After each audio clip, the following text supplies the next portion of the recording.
ჩვენ მეორე კლასიდან დავიწყეთ პროექტის კეთება, რომელსაც ქვია რა ქვია? რა ქვია პროექტ? ნორჩი მწერალი, ხო? კი ბატონო. პრეზენტაციების ფარგლებში ყოველთვის ვწერთ მესამე მეორე კლასიდან, ხო? მოთხრობებს. მას გაქვს ახლა ჩაწერილი ის ძველი მოთხრობები. შეგიძლია გვაჩვენო, აბა მოიტანე. მოდი, პირველი რა გვიწერია, აბა, შენ რა გიწერია? სასჯელი. მაჩვენე მოიტანე დამანახე. მასა ეს სასჯელი. აჰა, ესე, კარგი. მაშო შენ რა გიწერია პირველი შენ წიგნში? მას სათაური მითხარი, წინ რა გიწერია? მას ძველი წიგნი მას. იყოს. და ეს ახალი გააკეთე? კარგი, არა უშავს. შენ გიწერია ძველი შაშანდელი მანდლაზარე? გავშვებით. მოიტანეთ, დაგვანახე. ნახატია. ნახატი არა უშავს, ყველგან შეიძლება. აჰა, ესე. ხო, რა სიტყვი ამ წიგნებზე? აბა? ეს წიგნები დაგვირდა მაშონ. მაშონ გააკეთა თავის ხელით და მეორე კლასში დაგვირიგა, ხო თუ რომელი კლასი იყო? მეორე კლასი იყო, კი, საჩუქრად. ხო, საჩუქრად მოგიტანათ ბავშვებს. კი ბატონო, ბარბარე, შენ რას დაამატე? ჩვენი საკუთარი მოთხრობების დაწერა დავიწყეთ მეორე კლასიდან და ახლა ვაკეთებ. შეგვაქვს და ასევე რას ვაკეთებთ? ნახატებს, ხო? მაშო გააქვს შენ რამე ნახატი გაკეთებული ილუსტრაციები? ახალი გაქვს, ახალი შექმენი, კი ბატონო, ძალიან კარგი. აჰა, ეს დღევანდელი შენი ღამურა. რა ერქვა გუშინდელ ჩვენ მოთხრობას ცანცარა ღამურა. ხო, ზოგჯერ ხდება ისე, რომ როგორ ვაკეთებთ? ყველა ერთ მოთხრობას ვწერთ. ერთად ვწერთ, ანუ კლასი ხო ბავშვები, ესე არ არის? ზოგჯერ ერთად ვწერთ და ზოგჯერ დამოუკიდებლად, განსხვავებულად ვწერთ. შეიძლება სათაური ერთი იყოს და აქ საინტერესოა სხვადასხვა ბავშვი ამ სათაურის მიხედვით როგორ აწყობს ტექსტს და გუშინ რაც გავაკეთეთ იყო რომ ყველა ერთად ჩემთან ერთად წერეთ. როგორ იყო? აი მე მახსოვს რომ დაახლოებით თითო ან ორ წინადადებას ამბობდა კლასი ან ცალკე ბავშვი და ხო მორიგეობით ესე ნელ-ნელა ესე ავაწყეთ ტექსტი. ახლა ვის უნდა მოვუსმინოთ, ვისი ტექსტი უნდა მოვისმინოთ? ლაზარე კითხულობდა, ხო? აბა მიდი ლაზარე, თქვენ წაიკითხეთ უკვე. თქვენ არა, კი ბატონო. აბა მიდი ლაზარეს დასხედით ახლა სხვებსაც ხო გაქვთ დაწერილი, ვიცი სხვებსაც გაქვთ და ახლა ამჯერად მოვუსმინოთ ლაზარეს. ცანცარა ღამე. იყო და არა იყო რა. იყო ერთი ცანცარა.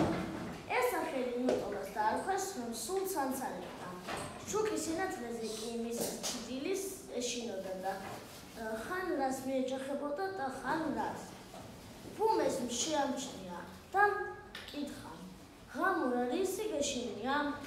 ღამურა მოპასუხა. რომ ეშინოდა შავი დიდი არსების თითქოს ვიღაც შავი მოუყვება უკან. ფულს ჩაეცინა. ეგ დიდი არსება კი არა, შენი ჭრილია. უთხრა გაუკვირდა ღამურას. აღმოჩნდა, რომ ღამურა ცანცარა კი ცანცარა აღარ ყოფილა. სახელი დაარქვეს ცანცარა, მაგრამ თურმე ღამურა არ ყოფილა ცანცარა. ღამურას არაფრის არ ეშინოდა და დაფრინავდა ჩაოლებრივად. კარგი, ეხლა ბარბარე მოვიდეს. მოდი ბაბი. მადლობა ლაზარეს. მოიტანე შენი ნახატი ახლოდან ვნახოთ აბა შენი. აბა. აი ძალიან ლამაზია. საბა მოიტანე შენი ღამურაც კარგად ახლოდან ვნახოთ, მოიტანე. ძალიან საყვარელი ღამურია. კარგი, მოდი ბაბი შენის გვაჩვენე და მე წაგვიკითხე, დაბძანდი. მაშო შენ არ დახატე? არ დაწერე? მარიამ, ღამურ არ დახატე შენ? როგორ ველოდებოდი შენ ახაც? კარგი, არა უშავს, მე დახატე. აბა დაჯექი და ეხლა ბარბარეს მოვუსმინოთ. აბა ყნარად ვიყოთ, ხმაური ზედმეტი რო არ იყოს. აბა მიდი. ცელქი ღამურა. იყო და არა იყო რა. იყო ერთი ცანცარა ღამურა. აღმოჩნდა, რომ ღამურა ცანცარა კი არ იყო, არამედ თავისი ჭრიდილის ეშინოდა და შეშინებული აქეთ-იქით ეხეთქებოდა რაღაცებს. ცხოველებს კი ეგონათ, ცანცარებდა და ამიტომაც შეარქვეს მეცახელი. აი, თურმე რა ყოფილა, სულაც არ ყოფილა ცანცარა. ერთხელ ღამეს, როცა მთვარე კარგად ანათებდა, ღამურამ შეამჩნია, რომ მასთან დასდევდა უზარმაზარი შავი არსება და ძალიან შეშინდა. შეშინებულს დაუწყია უგზო უკლოდ ფრენა და ამიტომაც ეხეთქებოდა თურმე ხეებსა და სხვადასხვა რაღაცებს. ერთხელ ბუნ შეამჩნია ღამურას ის უცნაური ქცევა. გაუკვირდა და მივიდა და კითხა: რა გჭირს? რატომ იქცევი ასე? რაღაც საშინელი დამსდევს და მეშინია. ბუნს ჩაეცინა, მოეფერა ღამურას და უთხრა: ნუ გეშინია, ეს შენი ჩრდილია. ის მაშინ გამოჩნდება ხოლმე, როცა მთვარე ანათებს. ამიტომ აღარ შეშინდე. ამის შემდეგ ღამურას აღარ ეშინოდა. კარგი გოგო ხარ, კარგია. აბა გამოვიდეს ახლა ვის აქვს სურვილი? კარგად რომ წავიკითხოთ. აბა ნატა მოდი, აბა გამოვიდე. ყველას ახლა დღეს ვერ გამოვიყვან, მაგრამ სხვა დროს აბა გვაჩვენე შენი ტექსტი. ნახატიც გაქვს გაკეთებული ილუსტრაცია, აბა გვაჩვენე. ხეებს რო ეჯახებ. კი ბატონო, აბა წაგვიკითხე და ეს იყო დღეს ეს გვეყოფა საკმარისია დღეს. მამაკლა. იყო და არა იყო რა. იყო ცანცარა ღამე. ეს მეცახელი ცხოველებმა შეარქვეს, რადგან ღამურა მათ მოსვენებას არ ეძლევა.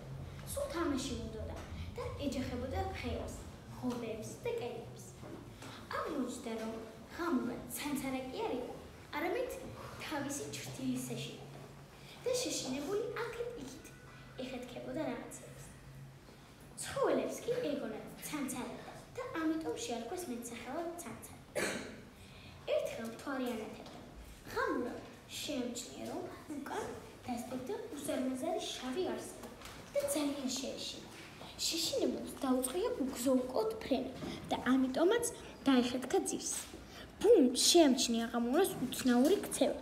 მივიდა და ჰკითხა: რა გჭირს? რატომ იქცევი ასე? რაღაცა არსება დამსდევს და მეშინია. ბუნს ჩაეცინა, მოეფერა ღამურას და უთხრა: ნუ გეშინია, ეს შენი ჩრდილია. ის მაშინ გამოჩნდება, როდესაც მთვარე გაანათებს. ამიტომ არ შეგეშინდა. ამის შემდეგ ღამურას აღარ ეშინოდა. ხეებს თუ კედლებს აღარ ეხეთქა და ცხოველებსაც აღარ ეწვა. მაგრამ ცანცარა მაინც შეეჭა. თუმცა ღამურას ცოტა ხმამაღლა არის მის უკან. სულ არ სწყენა. ოჩა, კარგი გოგო.